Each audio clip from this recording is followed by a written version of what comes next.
Kapla, and welcome to Batleth Battles. We're 2 episodes of Star Trek. We're going to go head to head. 2 are coming in, 1 is coming out. We will be judging 2 episodes today. I cannot do this myself. I am Kevin Scarf. Here with me today are my co-host Joe Keegan. And hello Joe. Good to be seeing you again. It's good to see you too. It's been quite some time. It has been, but we needed a little break, and when we decided to leave Galaxy Class, we couldn't not keep doing this. So no, and I love a good Batleth battle. Batleth battles are kind of fun, and these Batleth battles are maybe going to be a little bit different from previous Batleth battles, but it's going to be I think a fun discussion. I think so too. This is just really the whole point of this is a fun way to talk about Star Trek, probably maybe in a way that we never have before. So, and we're live, which is also quite terrifying as well. It is, and here it's early in the morning, so that's why you're getting my bedhead a little bit. But it's also stylish, right? It's a Klingon style. Of course, yeah. It's mid-afternoon here in sunny, windy Scotland. We've had a storm recently called Storm Kathleen, and we're forecasting sun and wind and rain and snow. Fun. Yes, I know, like all 4 seasons in one day. We've had all of that this week here, so crazy. Well, we vote on episodes, and an even number is not a good number to vote with. So we brought in a special guest for this week, and that is from Infinite Diversity, Mr. Thad Haight. Hello, Thad. Hello. Welcome to the very first of our ongoing Batleth Battle series. Kapla. Yeah, this brings great honor on your house, being the first. Mm-hmm. Thanks for being here. Now, are you guys, as of today, tomorrow, we're getting this big solar event tomorrow, the eclipse. Is that affecting you guys at all tomorrow? Are you in the path of totality or anything? It's going to be about 92% here is what they said.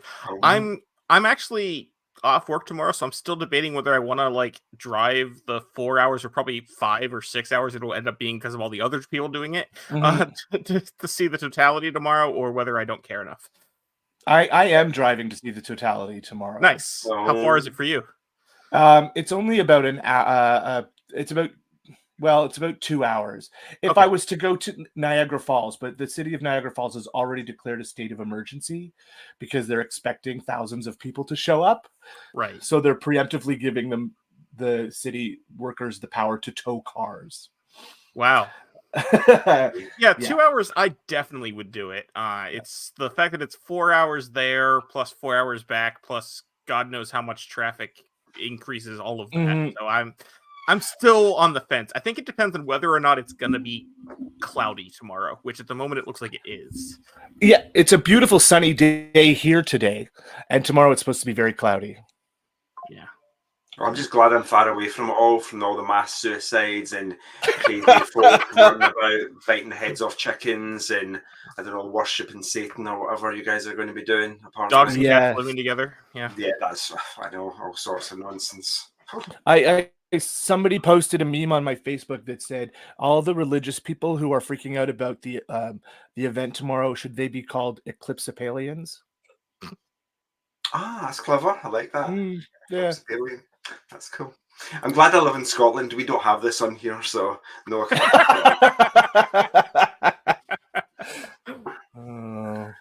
We have Kevin. We have viewers. We do 4 viewers. Wow, we've gone viral. We have Davey's up in the middle of the night. Yeah, Tom Van Scotter. I know, Davey, get to bed. Seriously, and that is Davey. Apparently, the Double T Media informed us. Davey, we know it's you. So yeah, thanks for joining, guys. This is fun. That's exciting. We've got an audience. Well, we're not really here to just talk about solar eclipses and things like that. We are here to talk about 2 episodes of Star Trek. Normally, the first thing I would do is say, let's check the feedback, but this is episode 1, so there's not a lot of feedback yet. But having said that, you may have noticed this weekend, if you are in our Discord server, that I did put up a poll in the Batleth Battle channel. So, and I put one up on Facebook the other day. Going forward from here, we will announce the 2 episodes that are going head to head at the end of each episode. So those polls will go up super early. That'll give you guys lots of chances to vote and comment and talk about the episodes that we're going to discuss. I will let you know that we are looking at a fortnightly schedule. Is that a better word? I was going to say bi-weekly, but Joe didn't. Oh no, I'll get triggered again. Okay. Yeah. So a fortnightly schedule. This show's probably going to come out every 2 weeks, and we're looking at Wednesday releases for this show. So you guys have lots of time to comment and vote for upcoming Batleth battles. Like bi-weekly, I can't be I podcasting hate twice that a word week. because it means both twice a week and every other week. It's Yeah. very vague. So fortnightly is our word here. Thank you. That Yes. we come out with it Decided. fortnightly. So where should we start? Should we start with the episodes that we're talking about today, or talk about the overall structure of the show first? I think we should talk about how we're going to judge these episodes. Okay. Yeah, and let's come up with some rules. Oh, sounds good to me. The rules may change every week depending on how we're feeling. They are Klingon rules. Because we're like that, yeah. Depends how Klingons much are blood rules. wine we've had. Or how many enemies I've slain that day, you know? So, let's talk about the judging criteria. On the old show, we had like 3, I think. Didn't we just have 3 criteria, right? I think so, yeah. And I didn't really like the criteria. Well, I'm glad that we can change the criteria here. Thank you. So, first criteria, plot. Did we enjoy the story, right? That's pretty much a good basis. Yeah, remind our listeners who may not have seen the episodes for a while, because some of the episodes might be very old, because we're covering the entire Star Trek. And it's funny, when we're choosing episodes, we've got a funny digital spinny Wheel of Fortune thing.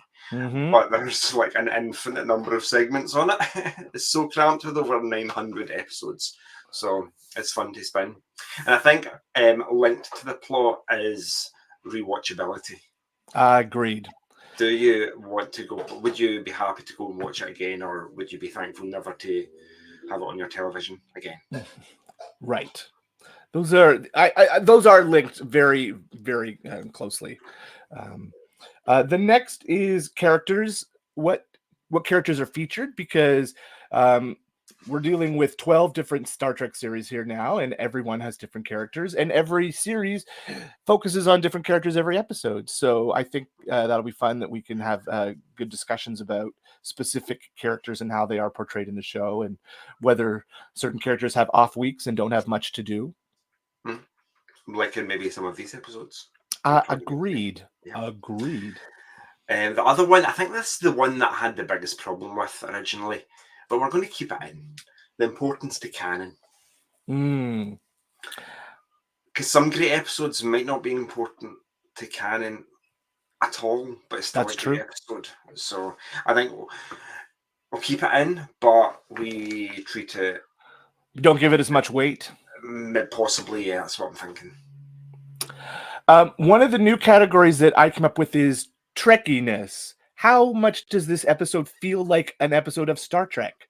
Does it live up to the values of the show? I think that's an interesting way to look at things too. Which I think for me, every episode of Star Trek is high in its level of Trekkiness. I'm not a gatekeeper by any means. So I always think if they produced it and it's got Star Trek in the name, then it's very Star Trekky. True. I tend to lean towards that as well. Yeah. True. No, I agree. I don't think there's anything that should be left out. But, you know, some episodes feel like they are... I think we'll get into it with our discussion today with these 2 episodes. I have a very definite feeling of which episode is more Trekky than the other. I think that'll be an interesting discussion. So those are our criteria. Yeah. And do you know what? If anybody has any suggestions for other criteria, we're open to listen and take them on board or disregard them if we're like, because we're in charge and we don't really care about what other people think. Do you know what? We've got 8 viewers now. I'm like, I've made it in life. Excellent. It's like a billionth of the population of the Earth. It's quite amazing. That is fantastic. So the 2 episodes that we are talking about today are Deep Space Nine, Season 7, Episode 6, Treachery, Faith, and the Great River. Mm-hmm. And the second to last episode of Season 4 of Star Trek Discovery, Species 10C. When those 2 episodes came up, was there anything that you guys thought of that was like that immediately connected these 2 episodes? Like, was there anything when you thought about them, like, okay, this is going to be an interesting discussion because they are absolutely, incredibly, 100% different from each other? Or did you see any? Do you think of any similarities between them? I suppose the main thing that jumps out is that they're both in a way about communication. Yeah. Mm-hmm. They both deal with different societies and cultures, understanding how other cultures work differently. True. Mm-hmm. Okay, I get that. They're both Star Trek. That is also true. Similarity. That is also true. Did you think of anything that jumped out at you? No, nothing jumped out at me. Nothing. Nothing at all. These 2 episodes are diametrically opposed, different, I think, and and I like them both for very different reasons. So why don't we get into it? Let's start with the Deep Space Nine episode, Treachery, Faith, and the Great River. Does someone want to give us a brief plot synopsis of that episode? Thad, if you want to take. Sure. I just watched it last night. Why not? So it was this is it uses DS9's standard A and B plot that are both almost as important as each other. Mm-hmm.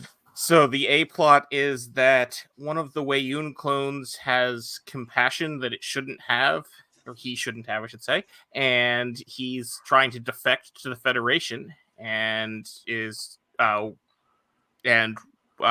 a message that to trick Odo into coming and getting him, and then we learn that he, even though he wants to defect, he still views the founders as gods, including Odo, and the Dominion will stop at nothing to prevent him from getting away. And the B plot is that O'Brien needs a part for the Defiant, and Nog goes onto a epic fetch quest to try to get it. Exactly. Fun. That's pretty much it. I thought it was very interesting with this plot because we've got one very serious plot line, and then one plot line that's really being played for laughs, and that they're trying to get both tones in the same episode. Quintessential DS9, really. Really, it is, yeah. And because of the way this episode is structured too, we're focusing on Odo in one plot and O'Brien in the other plot. So almost all of the rest of your main cast gets sidelined in this episode. I think Sisko had 2 lines. Dax shows up to say hello. I was honestly just about to say, was Dax even in this episode? She wasn't. Didn't she warn O'Brien not to talk to the captain or something? Or not talk to Kira. That's right. Yeah. So and Bashir just shows up to say the captain's back. Exactly. No, Bashir shows up to critique the new table that Bashir. That's true. You're right. Yes. You're right. Yeah. He gets 2 scenes. The wrong color. It's the wrong shape. It's the wrong height. It's the wrong width and the wrong length. It's like an entirely different table. And Quark is only there to complain about the promenade being closed. Oh yeah, he's only in the opening. Yeah. We do that table scene reminded me of remember TNG and the aliens that are stealing people away. And schisms. Schisms. Building me a table.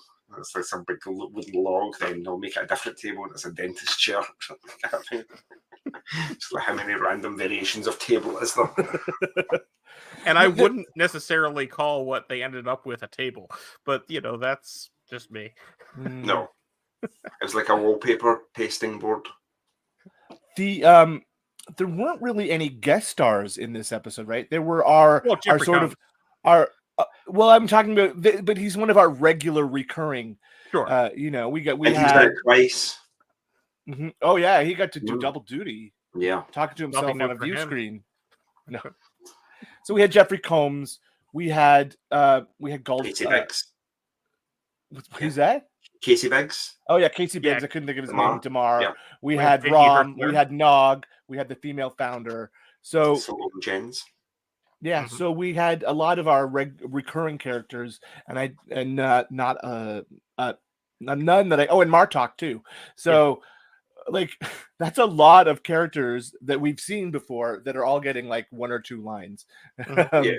I think same- of that like on Deep Space Nine, all of those people are in it all of the time, Yeah. pretty much. Because of the Yeah, pretty Dominion much War for season 7, most just about. Yeah.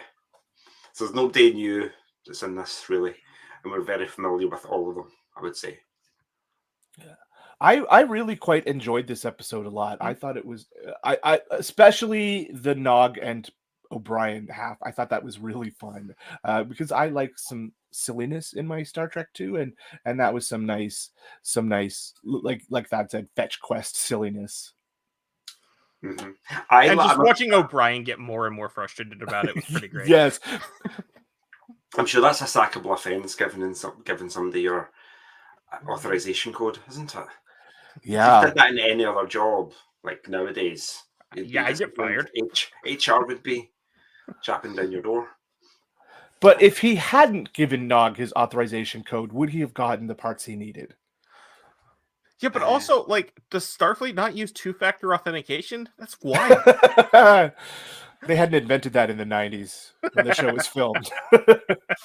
I mean, why was I assume it's just because it set up the plot?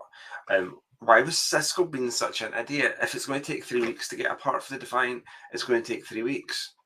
I assume he's just stressed and frustrated about the war and sort of taking it out a little bit on O'Brien. Yeah. Okay, that's a good point. I'm a bit of so I love special effects. I love spaceships. I love battle scenes.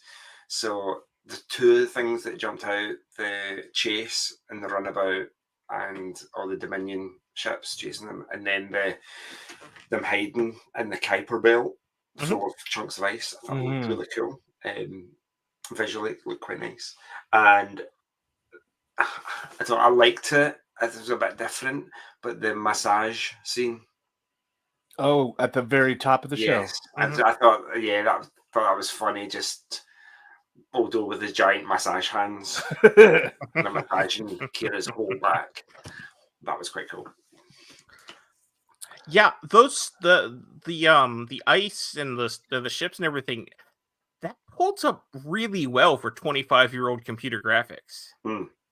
Yeah, I thought so too. It looks quite crisp, yeah.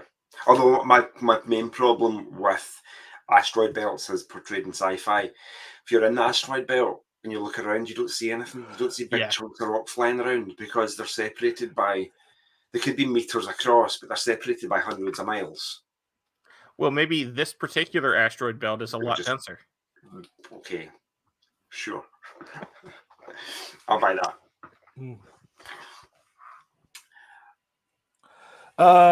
So should we talk about importance to canon here?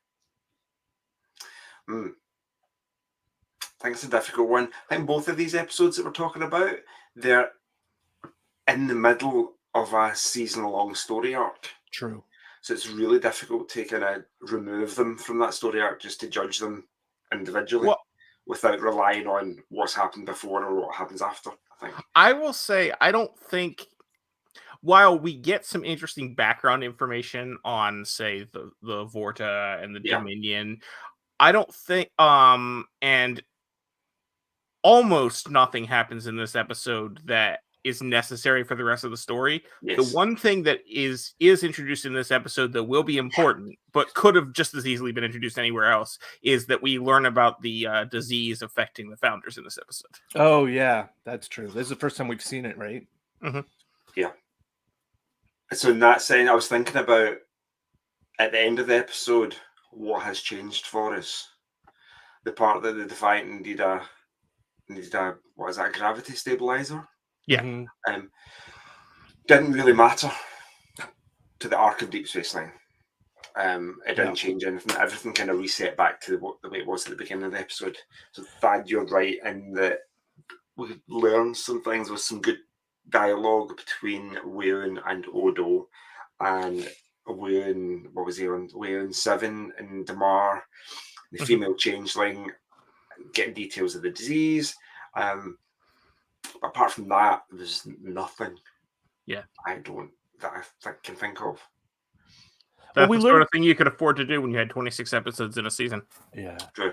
We did learn sort of the background of the Vorta here, Mhm. and how the Vorta were genetically manipulated species, and all about the cloning of individual Vorta. So that's interesting. I mean, I think we already knew the basics of that already, but yes, they did flesh it out a bit in this episode.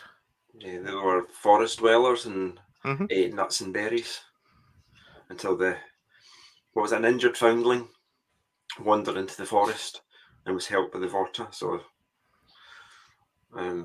as a reward, maybe as a reward. Yeah, as a reward, they genetically engineered them to be what they are today. Yeah. Now, the question is, of course, is that a real story, or is that just what the Vorta have been told? Right. Yeah, who knows with the Vorta? Is it just or would? Yeah, I'm thinking it might just be a lie, but Yeah. there'd be no reason Weyland would lie to Odo directly. Oh no, I think Weyun believes it, but Yeah, does that mean it's true? It's been programmed to believe it. Yeah. Yeah. Huh. Who knows? Interesting. Okay, now what about our trekkiness? Does anybody have any feelings on how this episode? Well, You I know, mean, I was watching this episode and the word Star Trek came up and it Yeah, said Star there's Trek Deep that. Space Nine and we had the theme, so pretty Trekky in my opinion. There you go. I'm of the same opinion. It's quintessentially Star Trek. Like you said earlier, Thad, the A plot and the B plot with Deep Space Nine. There's some comedy in it with the B plot, and there's some seriousness with the Dominion War, Odo and Weyland. It's got everything you really need in an episode. Yeah, I think this is a very good example of what Deep Space Nine was like for its later seasons. Like, Yeah. you take this episode and it is just how DS9 works. It's kind of almost a standalone episode. Yeah, but it's got like threads that lead to other episodes and continue that season-long arc. that was one of my concerns going in. Was it's been a long time since I've watched the whole Dominion War story arc. Like, how much am I going to have to remember to watch this episode? But once we start, I'm like, okay, I know where we are. None of that really mattered. It was all just sort of background for the plot of this episode. Yeah. Interesting. So that was Treachery, Faith, and the Great River. Well, what about rewatchability? Is this an episode you would go back to? Oh, absolutely. I've gone back, like all of Deep Space Nine, I've watched it multiple times. Yeah, like I have seen this episode probably 10 or 15 times over the course of my Right. life. So yes, Sure. it is very rewatchable. Rewatchable. Excellent. Well, that's Treachery, Faith, and the Great River in a nutshell. So let's talk about the second episode we watched, which is Species 10C from Star Trek Discovery, a much more recent episode. Do you want me to give a short synopsis? Short synopsis. I shall do this. Okay, so basically, Discovery has discovered the location of Species 10C's homeworld, and they go there to attempt to communicate with them because the DMA, which isn't direct memory address, is it's basically a giant mining singularity that's looking for Species 10C's, was it Bolomite or something, to power their Yeah. infinity shield or whatever. So they go there with a view to trying to communicate with Species 10C and tell them that the DMA is destroying whole worlds outside of the location, and humans and all species are being affected with it. And the reason it's really urgent is because the DMA is approaching Navarre, which is the new Vulcan Romulan homeworld, which is the old Vulcan homeworld, but also it's getting quite close to Earth. And Technically, also the old Romulan homeworld if you go back far enough. True. No, that's very, very true. If you go back far enough. So they go there. They see, what do they call the big shield? It looks all kind of carved out of liquid metal. I can't remember. I only watched it this morning. Did it have a name? It did. Okay, I don't remember. I don't remember either. So they go there to communicate, and they already know. Well, they don't really know how to communicate or what these creatures are. Right. But I think this is my favourite bit of the episode. Their attempts at communication. So the aliens like flash random lights at them, and they don't really. Zora can't really see a pattern in the lights, but also there's really complicated hydrocarbons that the aliens are emitting, and they eventually figure out that hydrocarbons relate to emotions.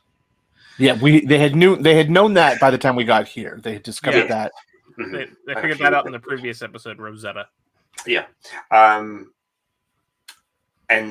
there's a point where it's either the linguist guy or Zora or a mixture of both, or Saru decides that if they kind of overlay the flashing lights onto the hydrocarbons, it flashes out a pattern which can be translated into some kind of mathematical language. And they discover that Species 10C are trying to teach them a kind of bridging language to aid communication. And it's all kind of maths based. There's a greater than symbol, less than symbol, so, and there's other bits and pieces. And the whole thing gave me Arrival vibes. Oh, for sure. Arrival, yeah. Even they'll almost look at the aliens. Although this Discovery is just very colourful, and Arrival's not very colourful. At the time when they're trying to communicate, Tarka and Book are on the Book ship, which is cloaked, attached to Discovery.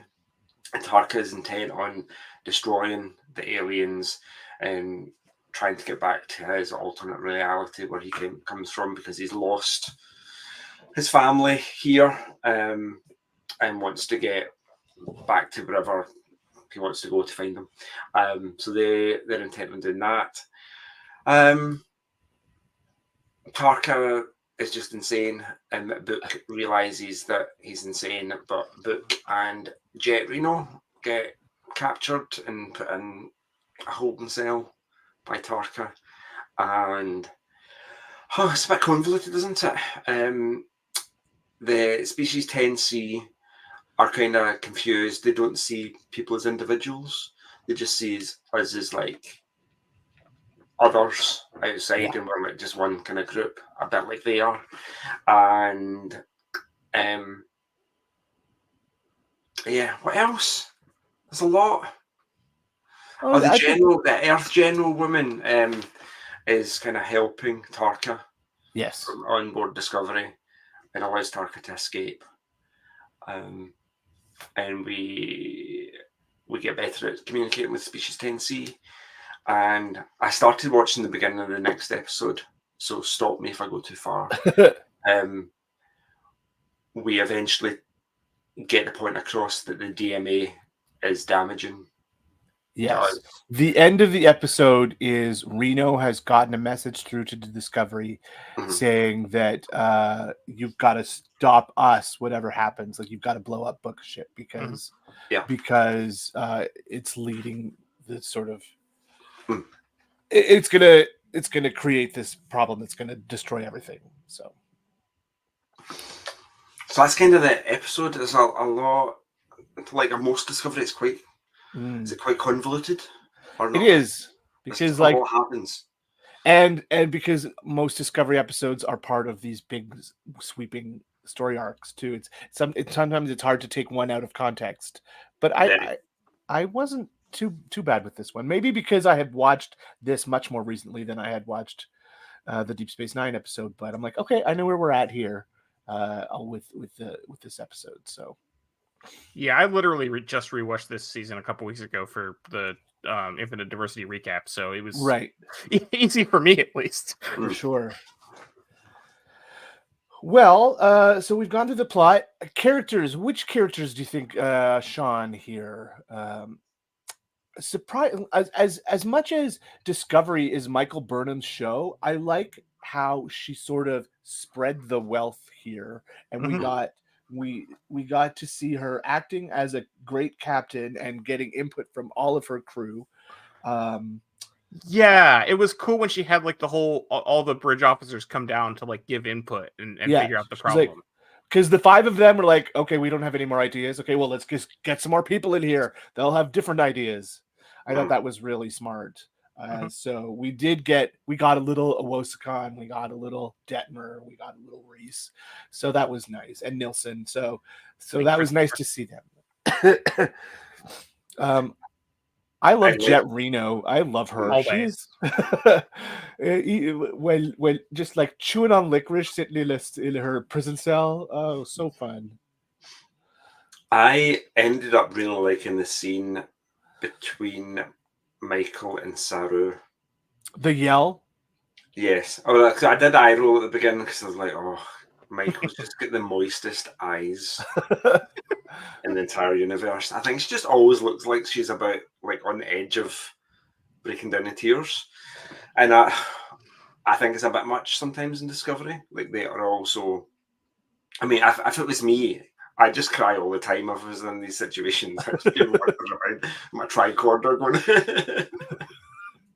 like that. So I get it, but I like the fact that they didn't actually go there and she didn't actually cry, and they made it a bit more lighthearted.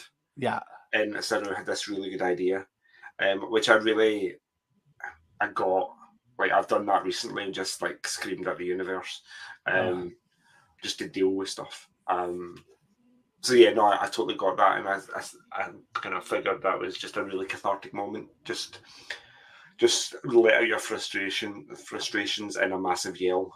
Yeah. I got it. I love the Saru Burnham relationship. I like Mhm. how they're like siblings who want to be around each other. Um, I just love them. I think they're great.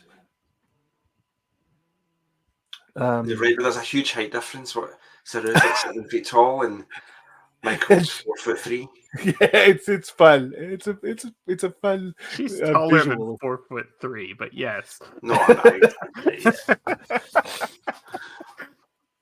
Well, I mean that happens in real life. I'm 6 feet tall, and I have a sister who's 4'10". So, oh.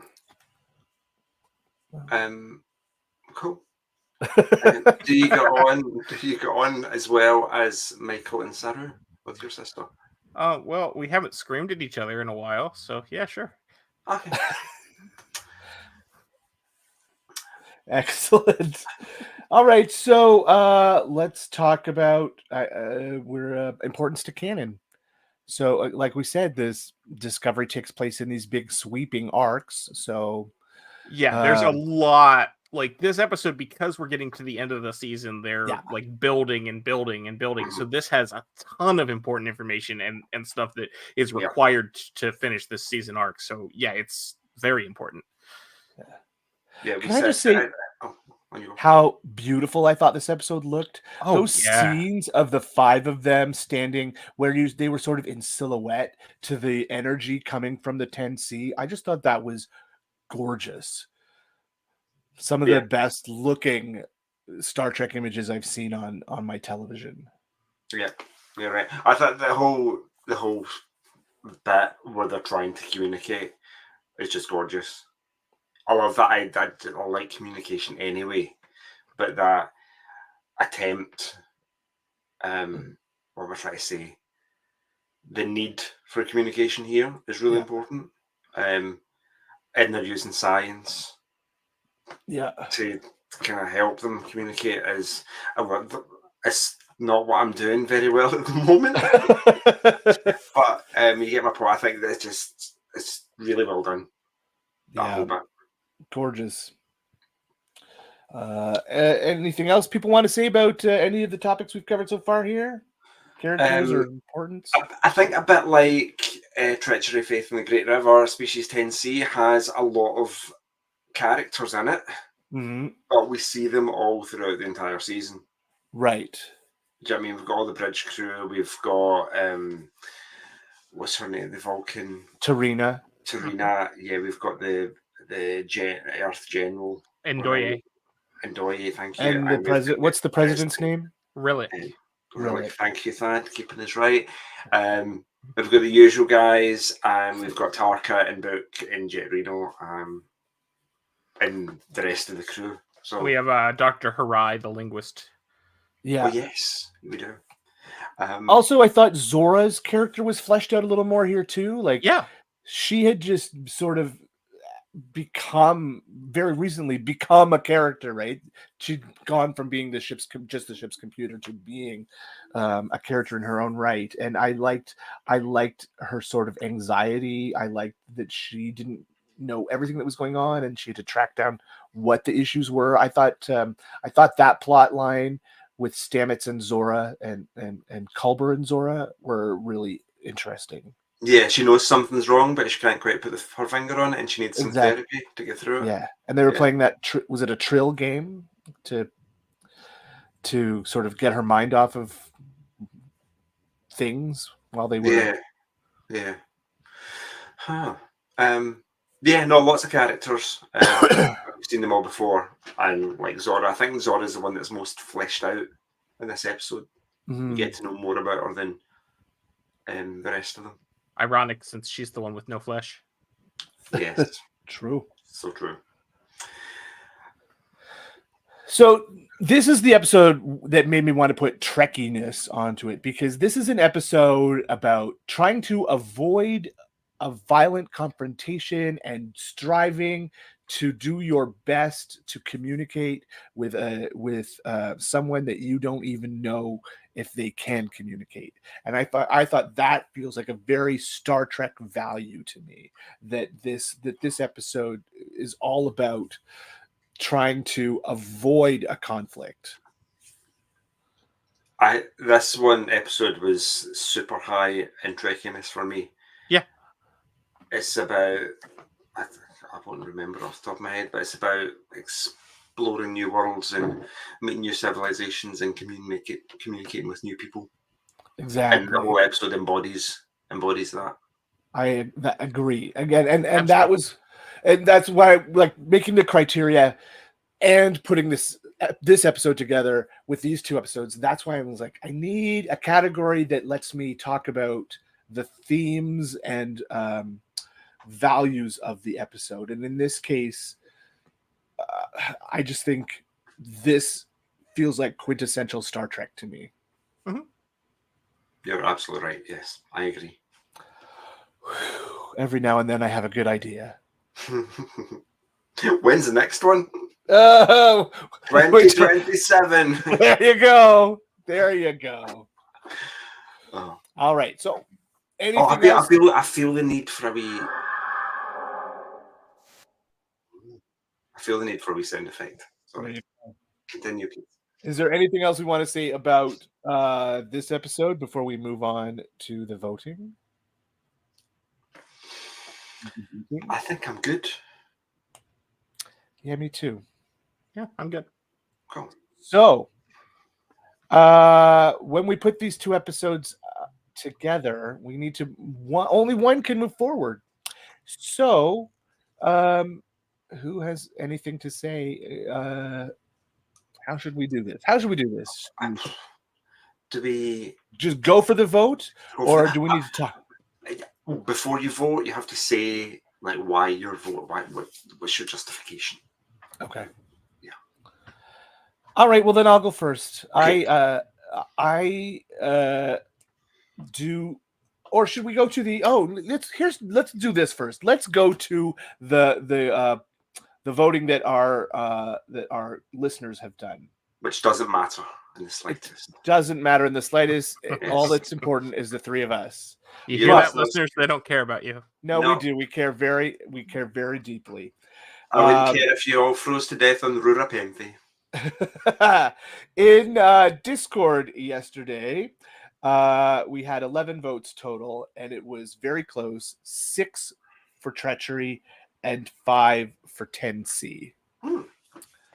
And on Facebook, let's take a look on Facebook here on the BQN Collective. The poll, not quite as close. We had a total of 10 votes for Treachery, Faith, and the Great River, and 7 votes for Species 10C.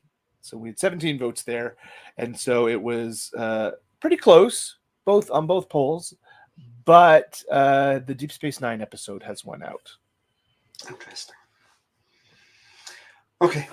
We did get a comment. We got a comment here from Tom Van Scotter, who says he votes for Species 10C because he liked the way they figured out how to communicate. Yeah, I love that whole communication thing, but I've said that before, so that's fine. Will we make Thad go first? Sure. Thad, you can go first. Go Okay. first. I love 10C, but I think I'm gonna slightly give Treachery, Faith, and the Great River the edge, just for its sheer entertainment and rewatchability factor, which is higher than 10C just by dint of it being a more contained episode. Okay. Interesting. So, Treachery, Faith, and Great River for Thad. Mm-hmm. Kevin, what you say?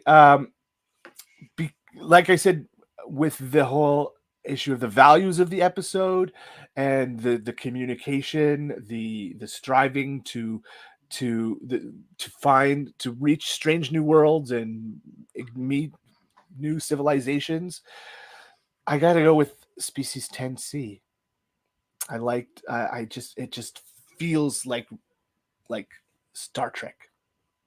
Okay. So that puts it on you, Joe. It does, doesn't it? Okay, so I was really conflicted, like at the beginning before we started recording.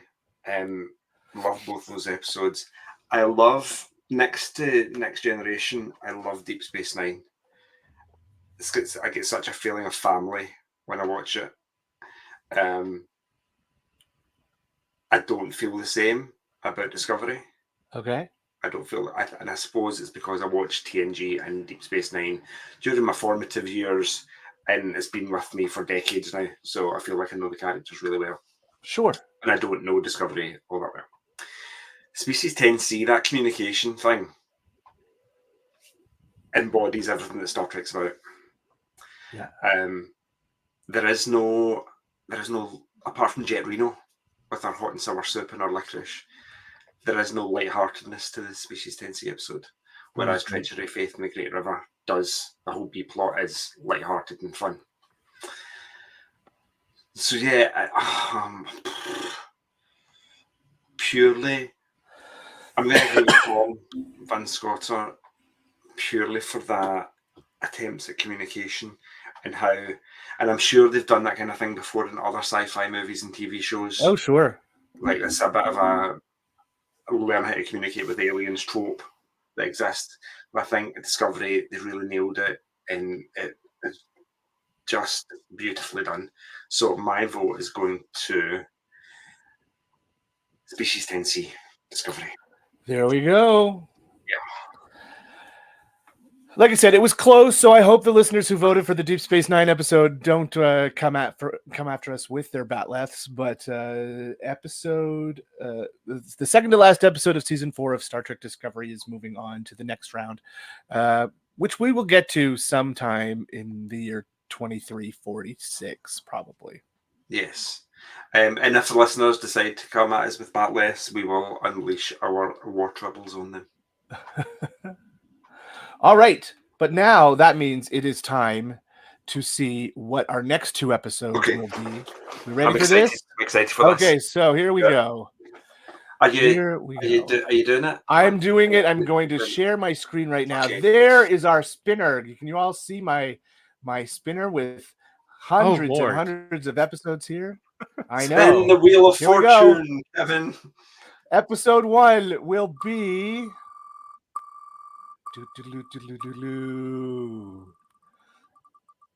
Here we go. It's stopping. Whom Gods Destroy from the original series. I haven't watched original Entirely series familiar. very often, so it'll be fun to go back for that. Yeah. And That's the one with Garth of Izar, right? I believe it I'm not sure. is.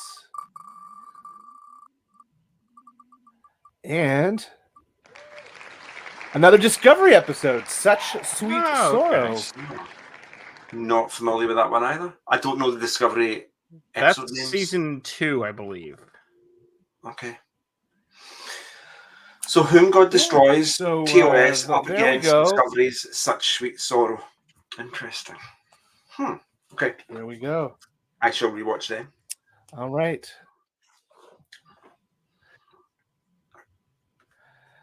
So that should be fun. So listeners, you've got a couple of weeks to watch those. The polls will go up today in both Discord and Facebook, and we'll talk about those in a couple of weeks. Let's see here. What comes next? I guess that just leaves us to the closing here.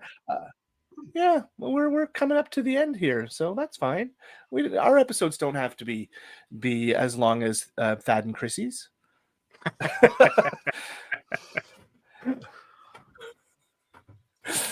There was a delay there. I wasn't sure if I was getting daggers stared at me or if No, I I responded immediately. I think it was lag on the internet there. Oh, okay. So why don't we just move on to our closing here? So, yep, closing time. We would love to hear what you thought of today's episode, and we hope you'll join our Facebook group, the BQN Collective, to continue our discussion there. You can follow the network on Instagram at BQN Podcasts, or you can join our Discord server where the Batleth Battle Polls will always be posted. And we're also on Blue Sky as well.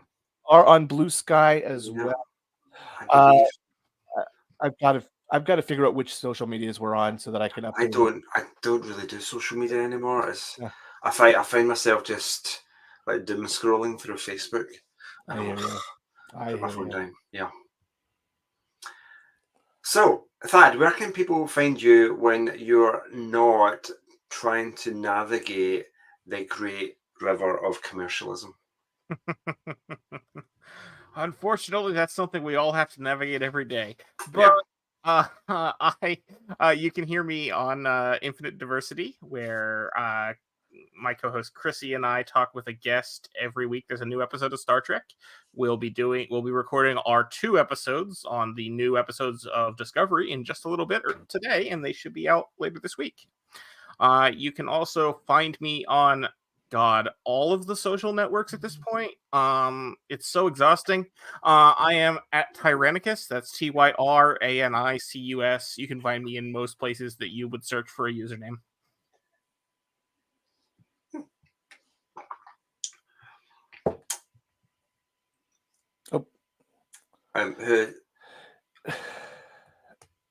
Kevin, is that frozen? No. Oh, you just looked. You're very still.